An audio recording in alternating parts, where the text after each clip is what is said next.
안녕하세요. 미래를 설계하라. 경제잡학사전 진행의 유상화입니다. 갑작스럽게 쌀쌀해진 날씨만큼이나 최근 증시 흐름도 방향을 잡기가 쉽지 않은 요즘이었는데요. 투자자분들께서는 자연스럽게 옷을 여미듯 투자 포트폴리오를 다시 한번 점검하는 시간이 되셨을 것 같습니다. 오늘도 저희 경제잡학사전과 함께 하시면서 현명한 투자 전략 세워가시면 좋겠습니다. 오늘은 노무와 염지연 그리고 김가은 아나운서와 함께합니다. 안녕하세요. 안녕하세요. 네, 미증시로 넘어가 보겠습니다. 간밤 미증시는 혼조세로 마감했습니다. 금리 인하에 대한 기대감이 점차 약해지는 가운데 최근 증시의 부담 요인으로 작용했던 AI 버블 논란은 다소 진정되는 모습이었습니다. 여기에 삼성전자의 반도체 칩 가격 인상 소식에 기술주 전반으로 다시 한번 긍정적으로 작용을 했는데요. 그러면서 나스닥 지수는 소폭 상승했지만 다우 지수와 S&P 500 지수는 하락으로 마감했습니다. 또한 마이클 버리의 발언이 있었죠. AI 거품 발언으로 투심이 흔들리기도 했는데요. 여기에 대해서 JP모건은 엇갈리는 반응을 내놨습니다. 지금 AI 투자가 거품이 아니라 장기적인 성장 동력으로 이어질 수 있다면서 긍정적으로 전망을 한 건데요. 자세한 미증시 흐름 노무아 아나운서와 함께 짚어보겠습니다. 전해주시죠. 네, 자세한 미증시 마감 시황 전해드리도록 하겠습니다. 설명해 주신 것처럼 미증시 3대 지수는 혼조세로 마감을 했는데요. 우선 다우지수의 경우 전거래일 대비 0.65% 내리면서 47,100선에서 거래를 마쳤습니다. S&P 500 역시 0.05% 내리면서 6,700대에서 거래를 마쳤는데요. 다만 기술주 중심으로 투자가 몰리면서 나스닥 경우에는 0.13% 오른 22,900선에서 거래를 마쳤습니다. AI 거품론과 증시 고점 부담, 그리고 AI 설비 투자를 둘러싼 감가상각 논란으로 전반적으로 혼조세로 마무리된 모습이 나타났는데요. 전날 증시를 짓눌렀던 금리 인하에 대한 기대감 약화, 그리고 AI 거품론 등 불안한 요소들이 여전히 투자 심리를 위축시키는 모습이었습니다. 다음으로 히트맵 열어서 종목별 흐름 살펴보도록 하겠습니다. 혼조세로 마무리한 만큼 빨간불과 초록불이 골고루 켜진 모양이었는데요. 기술주의 경우에는 마이크로소프트와 엔비디아를 중심으로 대형 기술주들의 흐름이 좋았고, 다만 아마존과 구글, 테슬라 등은 약한 흐름을 보였습니다. 전반적으로 혼조세로 마무리한 만큼 필수 소비재와 임의 소비재, 그리고 통신주와 금융지주는 약한 흐름을 보였지만 그 밖에 일라일리 등 헬스케어주와 부동산 관련주, 그리고 산업주는 좋은 흐름 보이면서 초록불 켜내는 데 성공했습니다. 다음은 헤드라인을 통해서 지난밤 미증시 어떤 일들이 있었는지 알아보도록 하겠습니다. 첫 번째 헤드라인입니다. 트럼프 대통령이 식료품 인플레 잡기에 나섰습니다. 고공행진하는 미국 식료품 물가에 대한 정치적 부담이 커지자 트럼프 행정부가 방향을 틀었다는 분석이 나왔는데요. 커피와 소고기 등 핵심 농산물에 부과했던 고율 관세를 대폭 면제했습니다. 트럼프 대통령은 14일 이 같은 관세 인하 조치를 발표하면서 미국 소비자 부담을 완화하기 위한 조치라고 명확한 입장을 밝혔는데요. 커피와 소고기 외에도 토마토와 아보카도 등 다양한 농산물의 관세가 인하됩니다. 이번 조치는 트럼프 대통령이 그동안 관세는 미국 산업과 노동자를 보호하기 위한 조치라고 강하게 입장을 밝혀냈던 거에서 사실상 정책적인 후퇴였다고 평가되고 있습니다. 다음 소식입니다. 미국 중앙은행의 12월 기준 금리 결정을 앞두고 기준금리를 현 수준에서 동결해야 한다는 연준 위원들의 발언이 연이어서 나오고 있습니다. 물가 상승세가 여전하고 연방정부의 셧다운으로 충분한 데이터를 확보하지 못했기 때문에 당분간 금리 동결을 유지해야 한다는 입장인데요. 이에 금융시장에서 전망한 다음 달 기준 금리 인하 확률은 50%까지 떨어졌습니다. 알베르토 무살렘 세인트루이스 연은 총재는 인플레이션이 여전히 연준의 목표 수준을 웃돌고 있는 만큼 추가적인 금리 인하는 신중하게 접근할 필요가 있다고 밝혔습니다. 미국 노동부가 발표한 9월 소비자 물가 지수는 전년 동기 대비 3% 이상 상승한 것으로 나타냈는데요. 예상치보다는 낮았지만 목표치인 2%보다는 높은 수치였습니다. 다음 소식입니다. 6주간 이어진 역대 최장의 연방정부 셧다운이 종료되면서 투자자들이 기다리던 여러 가지 경제 지표의 발표도 예상되어 있습니다. 뉴욕 증시 투자자들은 특히 이번 주에는 엔비디아의 실적 발표에 집중할 것으로 보이는데요. AI 버블 논란이 커지고 있는 가운데 19일에 발표될 엔비디아의 실적이 기대에 미치지 못할 경우 시장이 입을 타격은 클 수밖에 없습니다. 월가에선 이번 분기 엔비디아의 매출은 $548를 기록하고 주당 순이익은 약 1.17달러에서 1.25달러 수준일 것으로 예상하고 있습니다. 18일 실적이 나오는 홈디포와 20일 실적 발표가 예정되어 있는 월마트 역시 투자자들이 예의주시하는 기업입니다. 다음으로는 종목 뉴스를 통해서 조금 더 자세한 소식 알아보도록 하겠습니다. 엔비디아의 경우에는 하루 만에 천국과 지옥을 오갔습니다. 장 초반에 하락세를 뒤집고 1% 넘게 상승 마감했는데요. 사실 이날 엔비디아를 둘러싼 뉴스는 긍정적이진 않았습니다. 아마존과 마이크로소프트가 엔비디아의 중국 수출 제한 법안을 지지하고 나섰다는 소식이 있었기 때문인데요. 이 법안은 엔비디아가 무기 금수 조치 국가에 칩을 수출하기 전 미국 내 수요를 먼저 충족하도록 하는 규칙을 포함하고 있습니다. 공교롭게도 이 법안을 지지하는 아마존과 마이크로소프트는 엔비디아 AI 칩의 최대 고객사라고 할 수 있는데요. 이 고객의 역습이라는 소식에 장 초반부터 주가는 출렁이는 모습을 보였습니다. 하지만 이런 명백한 악재에도 불구하고 시장의 관심은 오는 19일 발표될 3분기 실적에 쏠려 있습니다. 시장은 이번 규제 리스크보다 압도적인 실적 호조에 대한 기대감에 더 크게 베팅했고 결국 엔비디아 주가는 모든 악재를 딛고 상승 마감에 성공했습니다. 다음 소식입니다. 마이크론은 엔비디아보다 훨씬 더 극적인 반전 드라마를 썼습니다. 모건 스탠리의 역대급 호평에도 불구하고 목요일 3% 넘게 하락하며 시장에 의구심을 남겼던 마이크론이 단 하루 만에 극적인 반전에 성공을 했던 건데요. 마이크론 주가를 뒤집은 결정적인 소식은 바로 경쟁자인 삼성전자에서 나왔습니다. 로이터 통신에 따르면 삼성전자는 심각한 공급난으로 11월 특정 메모리 칩 가격을 9월 대비 최대 60% 넘게 인상했다고 보도했습니다. 11월 특정 메모리 칩 가격을 60% 인상한 것은 마이크론이 사상 최고의 수익성 시대에 진입했다는 뉴스로도 이어졌는데요. 목표가를 $325로 제시했던 전망을 강하게 뒷받침했습니다. 이 소식에 주가는 장 초반부터 수직 상승하면서 마이크론이 자동차용 UFS 4.1 솔루션 샘플을 고각사에 배송하기 시작했다는 소식도 역시나 호재로 작용했습니다. 다음 소식입니다.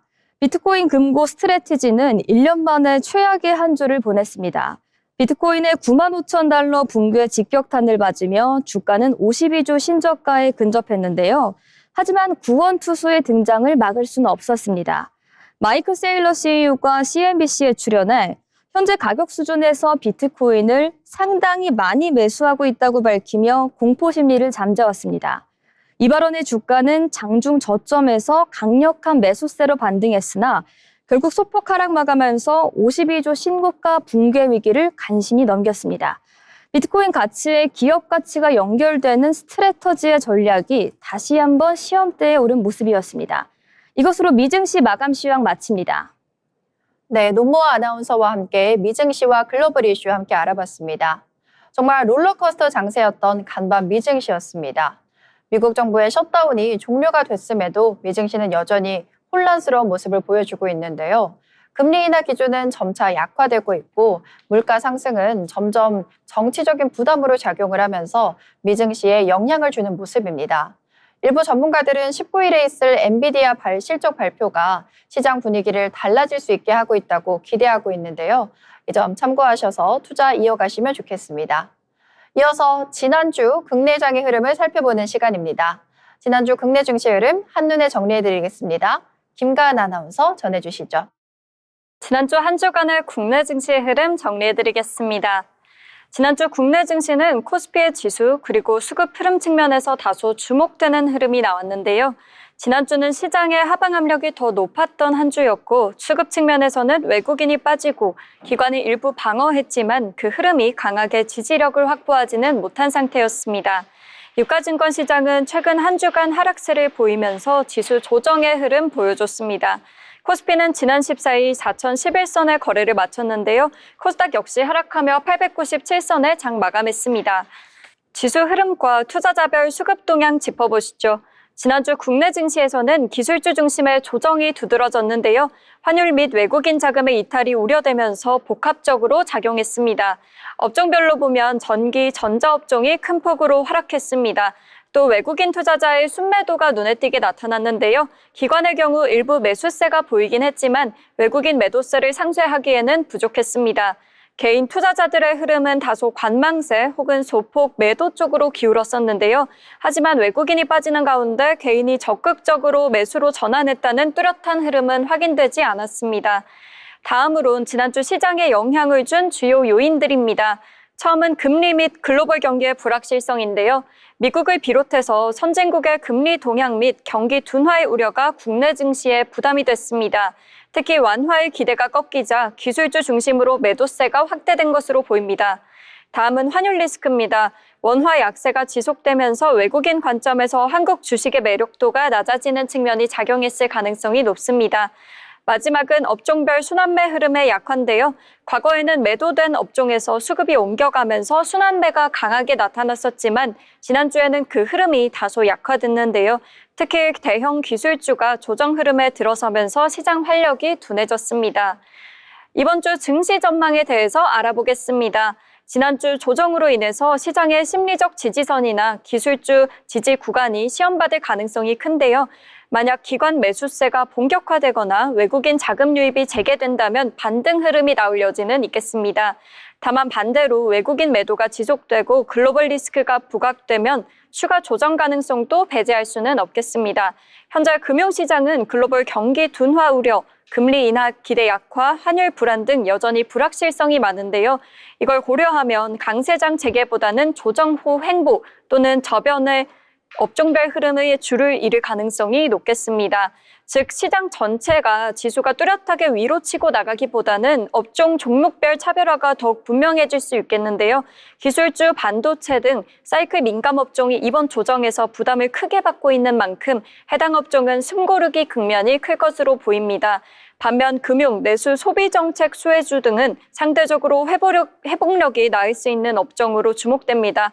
따라서 업종 선택과 수급 흐름을 보는 게 이번 주에는 더 중요해질 것 같습니다.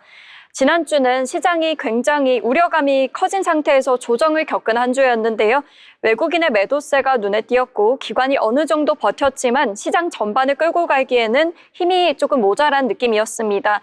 이번 주는 다음 흐름을 준비하는 구간으로 볼 수 있겠는데요. 뚜렷한 상승보다는 지지선 반등 혹은 추가 조정 양쪽 가능성이 열려 있다고 보는 게 좋겠습니다. 지금까지 지난주 국내 증시 흐름 정리였습니다. 네, 김가은 아나운서와 함께 지난주 국내 증시 흐름 잘 들었습니다. 지난주는 외국인의 매도세가 두드러진 장이었습니다. 과연 이번 주에는 외국인이 매수세로 돌아설지 지켜봐야겠는데요. 또한 업종과 종목에 대해서도 각각의 흐름 같이 지켜보시면서 투자 이어가시면 좋겠습니다. 이어서 주목할 만한 이슈를 같이 짚어보는 모이슈 시간입니다. 오늘은 염지연 아나운서가 준비했습니다. 전해주시죠.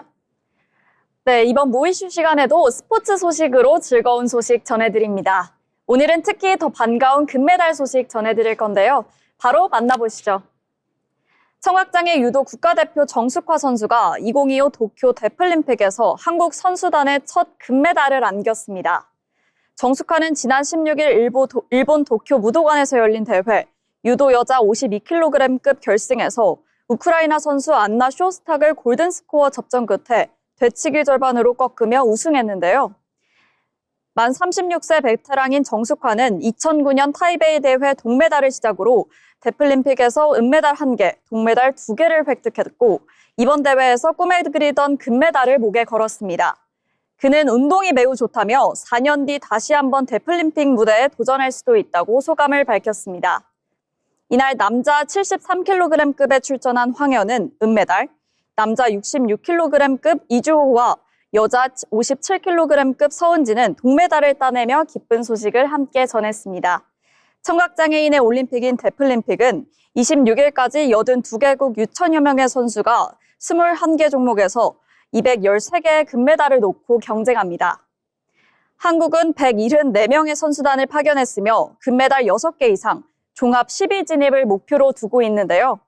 한국 선수단의 활약이 이어지고 있는 가운데 데플림픽에서 펼쳐진 뜨거운 경쟁은 계속됩니다. 앞으로도 대한민국 선수들의 활약에 많은 관심과 응원 부탁드립니다. 이어서 축구 소식 전해드립니다. 홍명보가 아프리카의 검은별 가나를 상대로 첫 평가전 2연전 연승과 포트2 굳히기에 도전합니다. 홍명보 감독이 지휘하는 한국 축구대표팀은 오는 18일 오후 8시 서울 월드컵 경기장에서 가나와 평가전을 치릅니다. 홍명보는 지난 14일 대전 월드컵 경기장에서 벌인 볼리비아와 평가전에서 전반 무기력한 경기를 펼치고도 후반전 손흥민의 환상 프리킥골과 조규성의 부상 복귀골로 2대0 승리를 거뒀습니다. 가나전은 올해 마지막 A매치입니다. 홍명보는 이번에도 승리하면 처음으로 평가전 2연전을 연승으로 장식하며 기분 좋게 월드컵의 해를 맞이하게 되는데요. 지난해 9월 출범한 홍명보는 2026 북중미 월드컵 아시아 예선과 동아시아 축구연맹 2-1 챔피언십을 치르고 올 하반기 들어서야 강호들과 평가전에서 맞붙어 월드컵 본선 경쟁력을 끌어올리기 시작했습니다. 이달 2연전 결과에 따라 월드컵 조추첨의 포트2 사수 여부가 갈리기 때문에 승리가 매우 중요하겠는데요. 현재 국제축구연맹 랭킹대로라면 23위까지 포트연맹2에 들어가며 한국은 22위에 랭크돼 있는데요. 볼리비아전 승리에도 끝까지 안심할 수 없는 이유입니다. 포트2를 지켜야 한국 축구대표팀은 다음 달 월드컵 조추첨에서 버거운 상대를 피할 수 있습니다. 특히 가나를 상대로 좋은 기억이 있는 조규성은 후반 교체 출전이 기대됩니다. 1년 넘게 괴롭힌 끔찍한 무릎 부상을 이겨내고 볼리비아전에서 1년 8개월 만에 A매치 복귀전을 치른 조규성이 가나전에서 2경기 연속골을 넣는다면 홍명보 원톱 경쟁은 제대로 불이 붙게 됩니다. 이렇게 골키퍼 장갑을 누가 끼게 될지도 관심거리인데요. 가나전은 홍명보와 북중미 월드컵전 국내 팬 앞에서 치르는 마지막 평가전이 될 수 있습니다. 내년 3월 A매치 기간 유럽 원정이 유력한 만큼 이번 경기에 더욱 관심이 모이고 있습니다. 지금까지 모이슈였습니다. 네, 염지연 아나운서가 스포츠와 관련한 소식 잘 전해주셨습니다.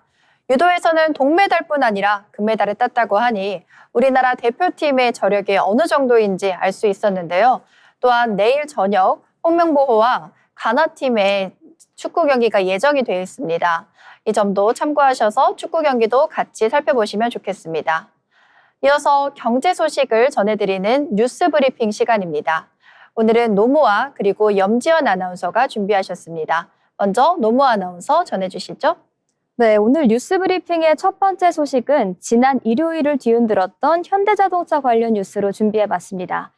현대자동차가 향후 5년간 국내에 125조 원 규모의 투자를 단행합니다.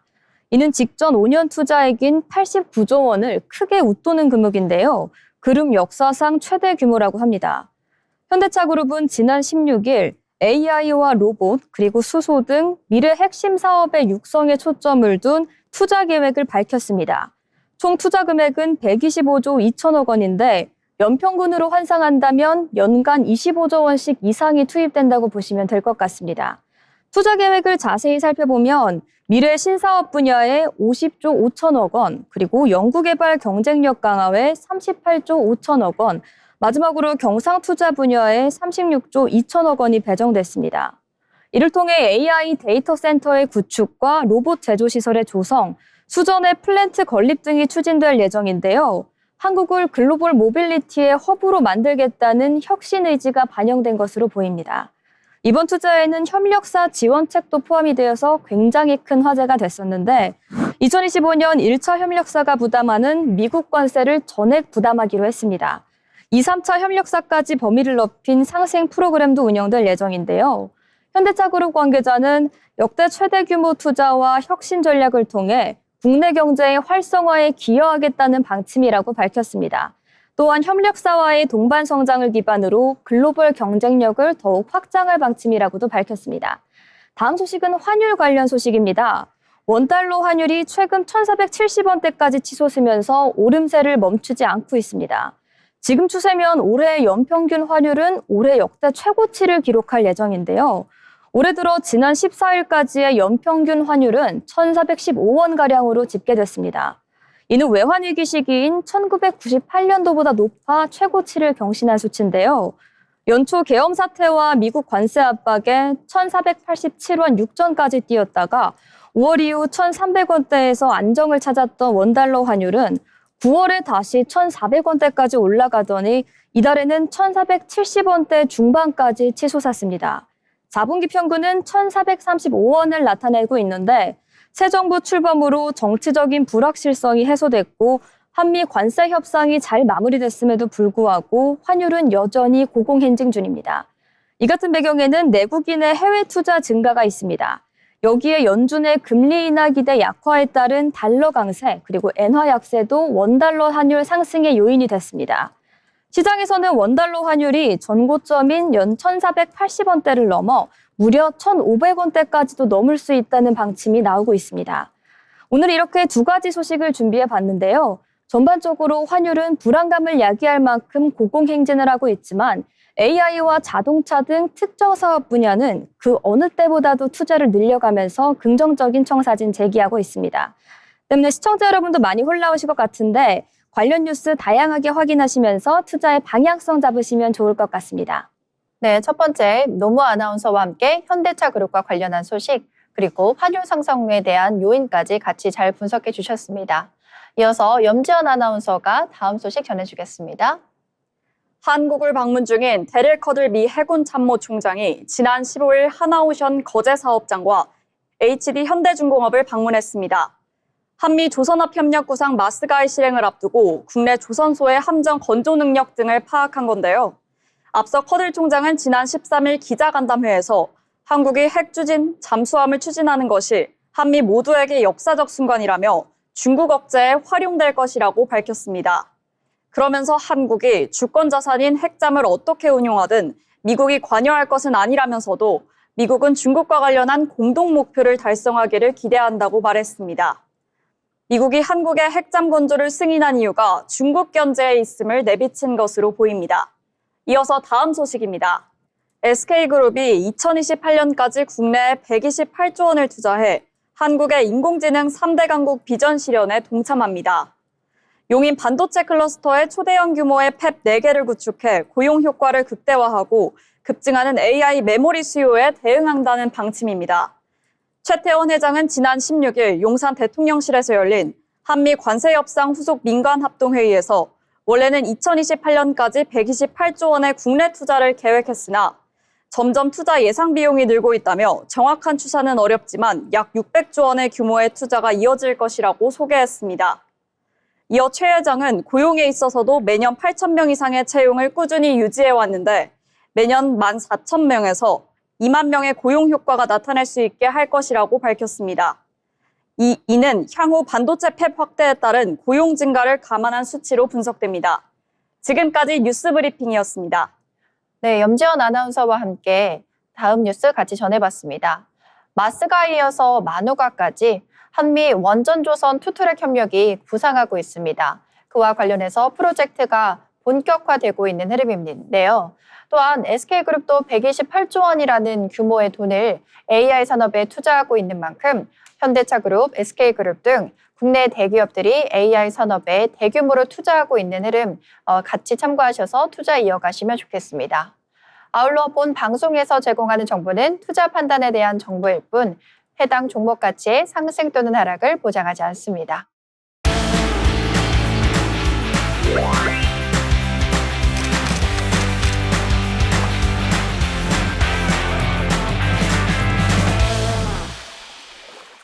네, 전국의 축제와 맛집 그리고 핫플레이스를 소개해드리는 어디 갈까 시간입니다. 오늘은 염지연 아나운서가 어디를 소개해 주실지 기대가 되는데요. 네, 오늘은 어디로 한번 떠나볼까요? 네, 어느새 차가운 바람이 불어오는 초겨울. 그럼에도 마음을 포근하게 감싸주는 축제가 부산에서 열립니다. 아이들의 상상력과 어른들의 동심을 한자리에서 만날 수 있는 자리, 바로 부산국제아동도서전인데요. 오늘은 책과 이야기가 살아 숨쉬는 그 특별한 현장으로 여러분들 안내하겠습니다. 부산국제아동도서전은 국내 최초의 아동도서전으로서 어린이 그림책을 소개하고 교류하는 플랫폼이자 전 세계 아동을 위한 책 축제입니다. 5만여 명의 관람객이 방문하며 세계적인 아동 도서축제로 첫걸음을 내디뎠습니다. 부산국제아동도서전은 대한출판문화협회가 주최하고 서울국제도서전과 백스코가 주관합니다.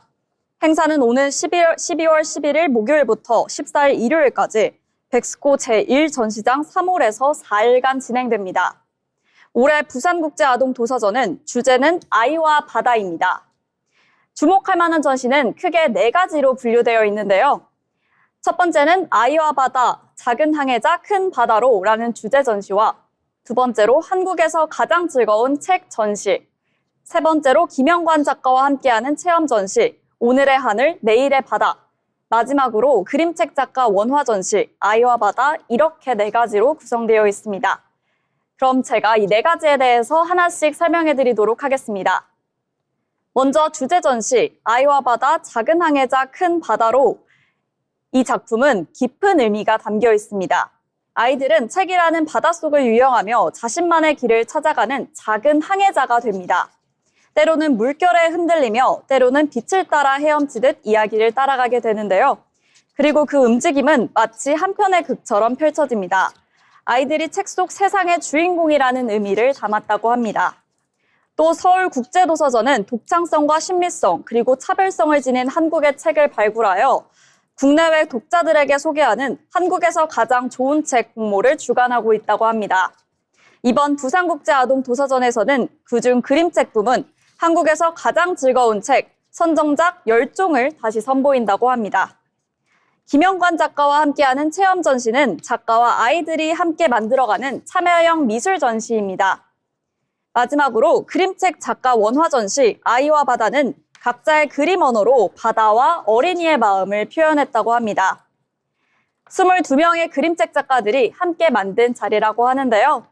이 전시는 부산국제아동도서전과 일러스트 갤러리 비읍이 함께 기획하고 정성껏 고른 작품들로 꾸려졌다고 합니다. 다음으로 부산국제아동도서전에는 입장료 없이 전시를 즐길 수 있는 방법이 있다고 하는데요. 도서전 홈페이지에서 사전 등록을 하면 무료 입장이 가능하다고 합니다. 사전 등록은 공식 홈페이지에서 11월 27일까지 신청할 수 있으니 꼭 미리 해두시길 바랍니다. 책 속 바다로 풍덩 빠져들고 싶은 분들께 이번 도서전은 놓칠 수 없는 시간이 될 텐데요. 아이와 어른 모두에게 새로운 영감을 선물할 부산국제아동도서전, 마음까지 따뜻해질 초겨울, 책이 건네는 위로와 상상력을 직접 느껴보시길 바랍니다. 지금까지 어디 갈까였습니다.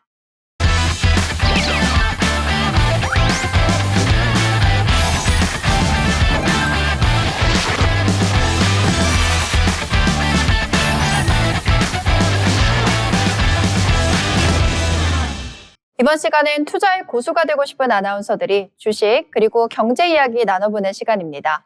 먼저 오늘 국내 시장 어땠는지 살펴보고 오겠습니다. 김가은 아나운서 전해주시죠. 11월 17일 국내 증시 마감 시황 전해드립니다. 코스피가 급락 하루 만에 반등에 성공했는데요. 외국인이 모처럼 현 선물 시장에서 동반 매수에 나선 데다가 그간 시장을 주도해왔던 대형 반도체주가 급반등에 나서면서 상승폭이 확대됐습니다. 코스피 오늘 2% 가까이 상승하면서 4,089선에 장 마감했습니다. 오늘 유가증권 시장의 매수 흐름은 외국인이 주도했는데요. 개인과 기관이 각각 4,930억 원, 56억 원 팔았지만 외국인이 5천억 넘게 주워 담으면서 지수의 상승을 견인했습니다. 코스닥 강보합권 움직임 보여주면서 902선에 거래를 마쳤는데요. 코스닥은 개인과 기관이 지수의 상승을 견인했습니다. 각각 559억, 363억 사들였습니다. 외국인은 300억 넘게 팔았습니다. 다음은 시총 상위 종목들의 흐름 살펴보겠습니다. 먼저 코스피 시총 상위 종목입니다. 1위부터 10위까지 나와 있는데요. 오늘 삼성전자 3.5% 상승하며 10만 600원에 거래됐습니다. SK하이닉스는 8%가 넘는 큰 상승폭 보여주면서 60만 6천 원에 마감했습니다. 외에도 HT, 현대중공업, 하나에어로스페이스 모두 2% 넘게 올랐는데요. 각각 60만 3천 원, 97만 9천 원에 상승 마감했습니다. 다음은 코스닥 시총 상위 종목 흐름입니다. 에코프로비엠 25% 넘게 오르면서 15만 4,400원에 거래를 마쳤습니다. ABL바이오 1% 넘게 오르며 17만 6천 원에 장 마감했습니다. 펩트론과 릴가캠바이오도 1%대 상승하면서 각각 31만 3천 원, 17만 7,200원의 종가 기록했는데요. 지금까지 국내 증시 마감 시황이었습니다. 네, 김가은 아나운서와 함께 오늘 마감 상황 잘 들어봤습니다. 이어서 오늘 주목받았던 특징들도 같이 알아볼 텐데요. 오늘은 저와 함께 먼저 알아보겠습니다.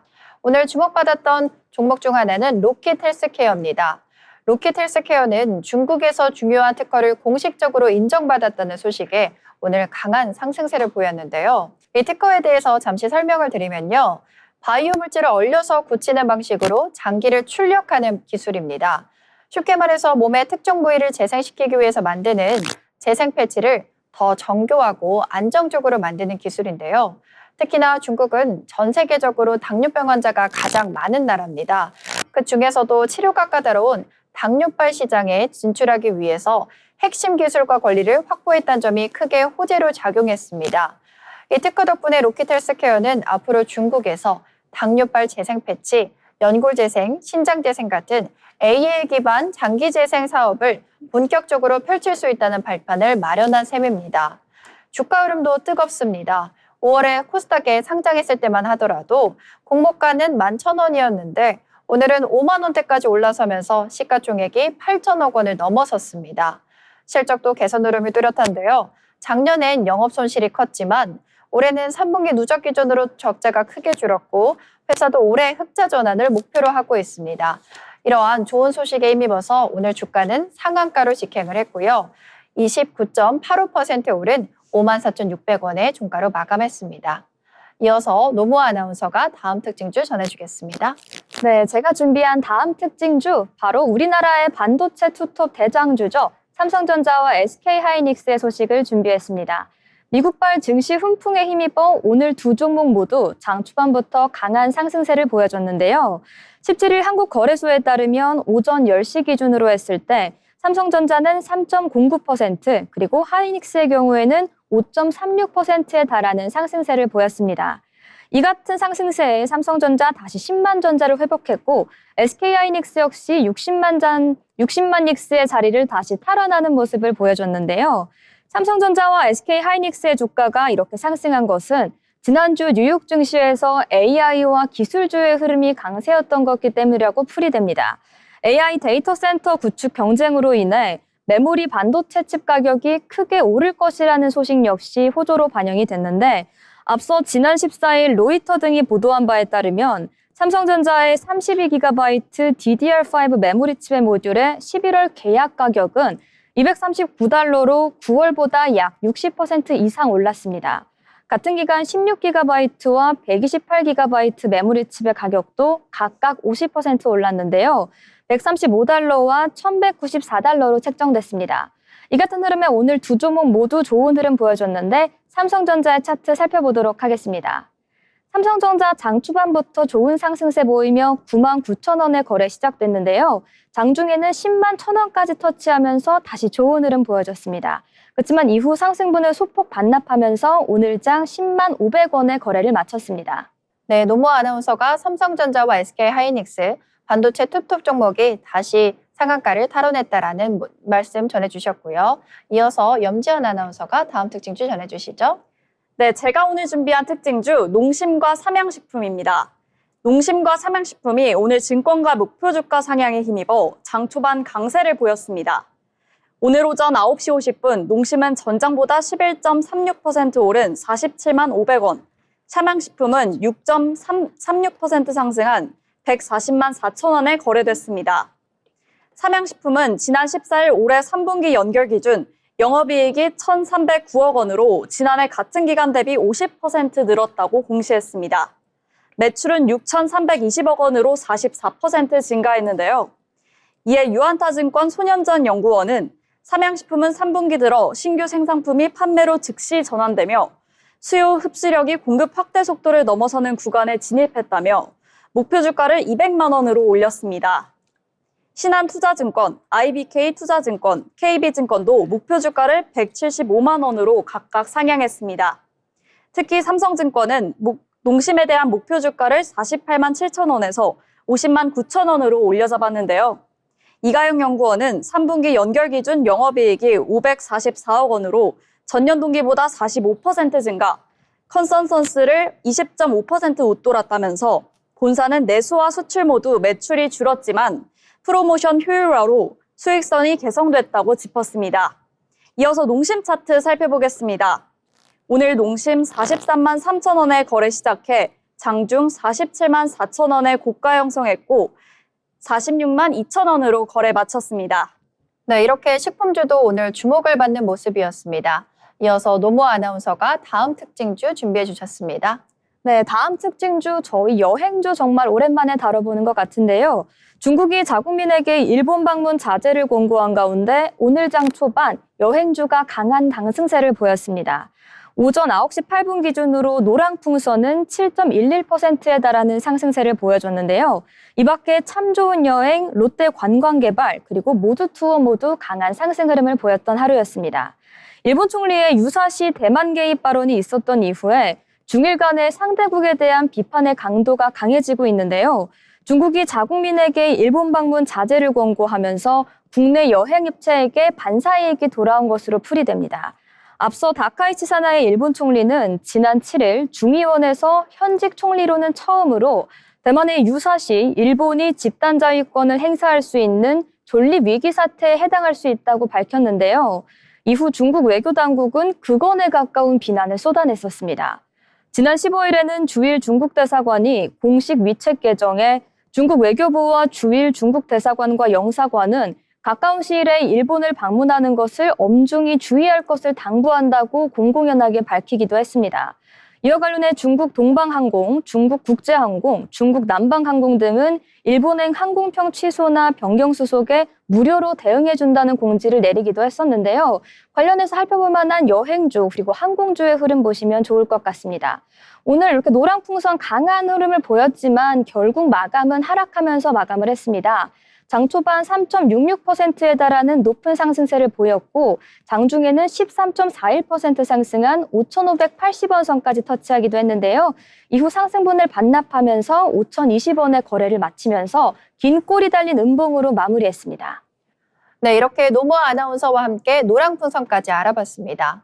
저와 함께 마지막 특징주 같이 보시겠습니다. 저는 파미셀을 준비했습니다. 파미셀은 오늘 엔비디아 기대감 때문에 주가가 상승세를 보였는데요. 파미셀은 오랫동안 두산 전자비즈니스그룹과 협력하면서 특수 경화제를 만들어 왔습니다. 이 경화제가 어디에 쓰이냐면 엔비디아의 차세대 AI 칩이죠. 블랙웰을 만들 때 필수적으로 들어가는 소재입니다. 특히 두산 전자비즈니스그룹이 엔비디아 차기 칩의 단독 품질 테스트를 진행하고 있어서 파미셀의 제품이 엔비디아에 독점적으로 공급될 가능성이 기대되고 있습니다. 올해만 해도 파미셀과 두산 전자비즈니스그룹은 4번 계약을 추가로 진행했고 그동안 이미 10년 이상 공동 개발을 이어온 파트너라는 점도 신뢰감을 높이고 있습니다. 원래 파미셀은 줄기세포 치료제 기업으로 출발했지만 이후 바이오 소재 기업을 인수하면서 전자소재, 특히 AI 산업에서 중요한 저유전율 소재 분야로 확장하고 있습니다. AI 수요가 계속해서 증가하는 만큼 파미셀에 대한 주가도 긍정적으로 작용할 것으로 보입니다. 오늘 이러한 소식에 10.3% 상승하면서 19,270원의 종가 형성했습니다. 이렇게 특징주까지 알아봤고요. 다음 시간은 어려운 투자 리포트를 쉽게 풀어드리는 투자 리포트 시간입니다. 오늘 리포트 노무 아나운서가 준비했습니다. 전해주시죠. 네, 오늘 리포트 유진투자증권에서 가져와 봤는데요. AI 관련 모멘텀이 연일 화두에 오르고 있는 가운데 우리 국내 기업인 네이버와 카카오의 전망을 이 AI와 연관지어서 살펴보려고 합니다. 먼저 이제 주도주에 가려져서 그렇지 올해 네이버와 카카오는 상당히 선방했습니다. 네이버 주가의 수익률은 34.2%, 카카오는 66.4%를 기록했는데요. 이는 코로나 시기 플랫폼 사업이 폭발적인 상승세를 보였던 2020년 이후로 가장 높은 수치였습니다. 다만 코스피 200 자체의 지수가 이를 상회하는 상승률을 기록하면서 전반적인 조선 그리고 방산 등의 주도 업종에 비해서 상대적으로 크게 주목받지 못했는데요. 소프트웨어 업종 동안 올해 주도주인 반도체나 기계와 조선과 비교했을 때는 저조한 모습을 보였습니다. 이 같은 흐름에 네이버와 카카오의 주가 괴리율을 살펴보시면요. 엔데믹 이후 온라인 플랫폼 성장률이 둔화되고 고정비 부담이 증가했던 2022년 두 회사의 주가는 모두 하락했었습니다. 당시 네이버와 카카오의 주가 괴리는 크지 않았는데요. 이 같은 흐름이 2023년부터는 반전되기 시작했습니다. 전년도 말에 출시된 챗 GPT의 영향으로 국내에서 생성형 AI 서비스와 대규모 언어 모델 관련 개발 모멘텀이 굉장히 강했는데 이 때문에 네이버의 주가가 카카오를 상회하는 모습 나타났습니다. 같은 기간 카카오는 AI 관련된 모멘텀보다는 SM 인수 관련인 법적 리스크가 대두됐고 실적 또한 부진했기 때문인데요. 하지만 네이버가 실제로 출시한 AI 서비스가 시장의 기대에 미치지 못했습니다. 이듬해 초까지 카카오 주가가 우위를 점했고 당시 카카오는 일부 자회사의 구조 조정 등 비용 통제 효과로 4분기에 굉장한 호실적을 기록했었습니다. AI 모멘텀이 부재했던 2024년에는 두 회사 모두 주가가 부진한 모습을 보였는데요. 플랫폼 성장률이 둔화된 가운데 AI 사업의 성과 또한 글로벌 빅테크 기업들과 비교했을 때는 크게 뒤처졌었습니다. 다만 네이버는 앱 개발 및 플러스 스토어 출시로 광고와 커머스 이익을 일부 회복할 수 있었습니다. 3분기 이후 분기 영업이익이 5천억 원을 돌파하면서 상대적으로 주가의 하락폭은 제한적이었는데요. 2024년 하반기에는 카카오가 2024년에서 카나나 별도 앱 출시 앱을 발표했지만 서비스에 대한 기대보다는 우려가 컸습니다. 11월에는 네이버 플러스 스토어 웹 출시 및 별도 앱 출시 계획이 발표되면서 테이크 레이트 상향에 따른 이익 증가의 기대감이 작용했다. 이렇게 보시면 될 것 같습니다.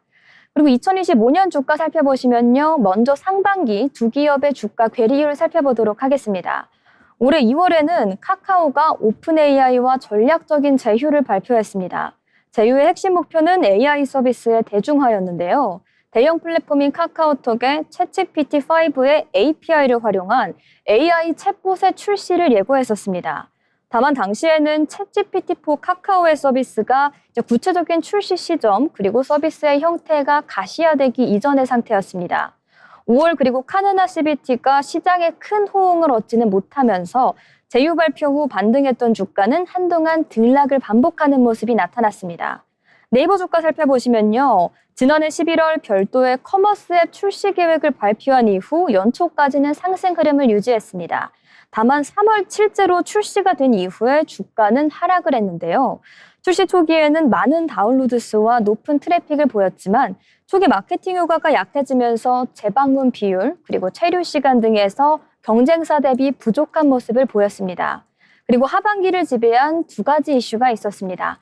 바로 AI와 스테이블 코인이라는 주제인데요. 6월 미국에서 서클 상장 및 지니어스 법안의 상원 통과로 달러 스테이블 코인 시장에 대한 관심이 정말 크게 쏠렸습니다. 이는 국내 원화 스테이블 코인 도입에 대한 기대감으로 이어졌고 대표적인 국내 간편 결제 사업자인 네이버와 카카오의 주가도 크게 반등했는데요. 하지만 이후 더뎠던 국내 후속 입법화로 주가는 일부 조정받았습니다. 8월에는 카카오의 2분기 실적 서프라이즈 이후 AI 서비스 출시에 대한 기대감이 반영되면서 주가는 다시 반등에 성공했고 하지만 카카오톡 개편 이후에 다시 소폭 하락했습니다. 이 개편된 시스템을 두고 정말 많은 논란이 있었는데 반면 네이버는 9월까지는 AI 관련 모멘텀이 부재했으나 9월 말 자회사인 네이버 파이낸셜 그리고 두나무의 합병이 논의되면서 주가는 반등했습니다. 정리하자면 2023년 이후 지금까지 국내 플랫폼 기업들의 주가 상승에 강한 영향을 끼친 것은 바로 AI 관련된 모멘텀입니다.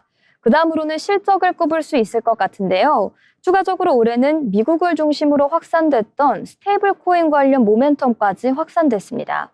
2026년 네이버와 카카오의 주가 또한 앞서 말씀드린 세 가지의 변수가 주로 작용할 방침이고요. 기존 AI 관련 경쟁이 LLM 자체의 성능 개발에 초점을 뒀었다면 이제는 전반적인 LLM 모델들이 상당히 올라왔기 때문에 이제 LLM의 개발뿐만 아니라 각각 모델 경쟁력 확보를 위해 특화 영역을 경쟁하는 단계에 진입했습니다. 즉 뛰어난 LLM과 함께 적용될 플랫폼의 중요성도 부각될 예정입니다. 국내에서 네이버와 카카오는 지난 3년간 LLM 개발 경쟁에서 다소 밀리는 모습을 보여줬는데요. 하지만 향후에는 국내 AI 서비스 생태계에서 각각의 플랫폼을 활용한 AI 에이전트와 온디바이스 AI에 대한 발전이 기대되고 있는 상황입니다. 2026년 네이버는 플러스 스토어의 확대에 따른 매출의 성장, 그리고 AI 에이전트 출시 효과로 이익이 증가할 것으로 전망됩니다. 카카오의 경우에는 카카오톡 개편에 따른 톡비즈 매출의 성장, 그리고 챗GPT for 카카오의 유료 구독 수익 확대, 마지막으로 콘텐츠 사업 부문 수익화로 내년도 이익 레벨은 높아질 것으로 전망됩니다. 이렇게 네이버와 카카오에 대한 2026년 전망까지 살펴봤습니다. 지금까지 오늘의 투자 리포트였습니다. 네, 노모아 아나운서와 함께 AI 인 플랫폼이라는 주제로 투자 리포트 같이 알아봤습니다. 아울러 본 방송에서 제공하는 정보는 투자 판단에 대한 조언일 뿐 해당 종목 가치의 상승 또는 하락을 보장하지 않습니다.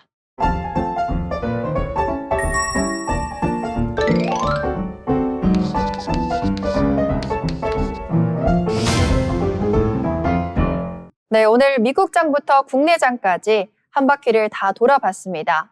이제 방송을 마칠 시간이 됐는데요. 오늘 장 어떻게 봤는지 우리 아나운서들과 함께 한마디로 요약해 보겠습니다. 먼저 노모아 아나운서, 오늘 장 어떻게 요약해 보면 좋을까요? 저는 오늘 장을 또 시작이야? 이렇게 요약해 보겠습니다. 전거래일에는 잠시 멈춰가는 모습을 보였지만 올해 주가 초반부터 다시 상승세를 보여주고 있네요. 네, 오늘 월요일장부터 다시 상승하는 모습에 힘입어서 또 시작이야 라는 말로 요약해 주셨고요. 이어서 염지연 아나운서, 오늘 장 어떻게 보셨나요? 네, 오늘의 한 주 평. 드디어 빨간불 켜며 다시 힘내는 시장이었습니다. 내일 더 높이 뛸 힘을 모으는 모습이었는데요. 내일 흐름은 어떻게 이어질지 기대가 됩니다. 네, 기대가 넘치는 모습으로 한 주 평을 마무리해 주셨습니다. 저는 이렇게 한번 마무리해 보겠습니다. 외국인이 돌아오니 코스피가 다시 기지개를 폈다. 오늘 월요일장이었는데 좋은 흐름 속에서 마무리가 됐습니다. 여러분의 계좌에도 여러분의 포트폴리오에도 좋은 빨간불이 많이 들어오셨길 바라면서 오늘 저희가 준비한 방송 여기서 마치겠습니다. 시청해주신 여러분 고맙습니다.